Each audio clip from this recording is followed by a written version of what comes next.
જય દાસારામ રસીલા સગર બ્લોગમાં આપ બધાનું સ્વાગત છે। આજે અમારે જવાનું છે રાજકોટ રાણીમાં રૂડીમાના મંદિરે, તો તમે બન્યા રહો। અમારે જે બસમાં જવાનું છે બસ આવી ગઈ છે, 18 નંબરની બસ। હજી તો અમે બસમાં બેઠા હતા અને આ શું થયું, કાંઈ નહીં, જાજુ કંઈ નથી થયું। ટ્રાફિક અને હડબડાટી એટલા માટે મચી ગઈ છે કારણ કે હાલો તમને કહું શું થયું। બસમાં પડ્યું છે પંચર ને વરસાદે। ये क्या हो गया? 3-4 દિવસથી આના અમે વાઇટ જોતા હતા કે આજે વરસાદ આવશે, આજે વરસાદ આવશે, પણ વરસાદ ન આવ્યો। જેવા અમે રાજકોટ ફરવા નીકળ્યા બહાર, બસમાં ટાઈમે જ પંચર પડ્યું અને વરસાદે પણ ટાઈમે જ રંગ રાખ્યો। વરસાદે પણ ટાઈમે જ આવ્યો કારણ કે અમે વિચાર્યું તો કે હાલીને વહી જાય, પણ ન ભેગું થયું। અને પછી ફાઇનલી બીજી બસ આવી, બીજી બસમાં અમે પાછા ઢાળીએ આવ્યા તો વરસાદ ધીરો ધીરો ચાલુ જ હતો। અને પછી થોડીક વાર થયું, આ બધા બસમાં જે પેસેન્જર હતા એ બધા પાછા અમે ઢાળી આવ્યા અધવચારેથી। અને પછી થોડીક વાર થયું તો વરસાદ ભાઈ પાણી હાલતા કરી દીધા, એવો વરસાદ આવ્યો, પણ થોડીક વાર જ આવ્યો। અને પછી અમે પહોંચી ગયા પાછા બીજી બસમાં। 3 થી 4 બસ બદલાવીને ત્યારે અમે અહીંથી ત્રિકોણબાગે પહોંચ્યા।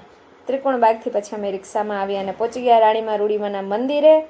પણ ત્યાં બહારથી એવું લખેલું હતું કે ફોટા પાડવાની મનાઈ છે, તો માફ કરજો, હું તમને અંદરના દર્શન નહીં કરાવી શકું। પણ અંદર દ્વારકાધીશનું મંદિર છે, રાણીમાનું રૂડીમાનું મંદિર છે અને રામાપીરની સમાધિ છે। પછી અમે પહોંચી ગયા સીધા બાલાજી સેન્ડવિચ ખાવા માટે।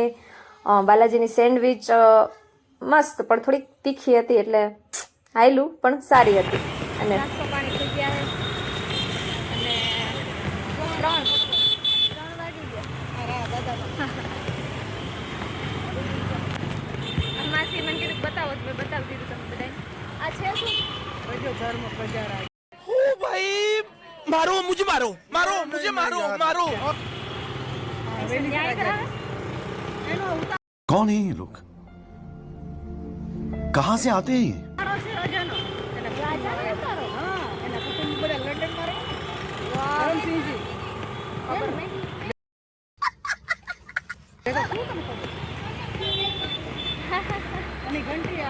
હવે અમે નીકળી ગયા છીએ ઘરે અને બસ મળી જાય પહોંચી ગયા છીએ ત્રિકોણબાગે। આ નડે લઈ તો લીધું, તો ફાઇનલી 4-5 તો વાગી જ ગયા છે કા। જો બધા આ ગયા ને ત્યારે આમ બધા આમ ફૂલ જેવા થઈને ગયા, તો અત્યારે જો આ બધાને હાલત જો। તો ફાઇનલી ઘરે પહોંચી ગયા છીએ અમે। આજ માટે આટલું જ, મળીએ પાછા નવા વ્લોગમાં। ત્યાં સુધી બધાને જય દાસારામ।